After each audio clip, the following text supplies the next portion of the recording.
A day in my life as rest day. 11:20 na pala ako gumising.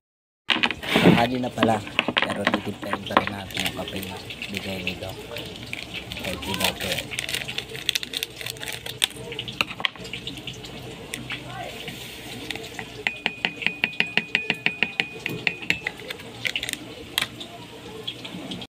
Magpiprito naman tayo ng french fries. Pasensya na sa kawali ko, di talaga ako nag-iisip.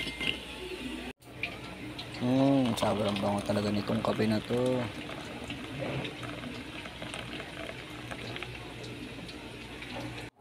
Tamang haluin lang natin at yan.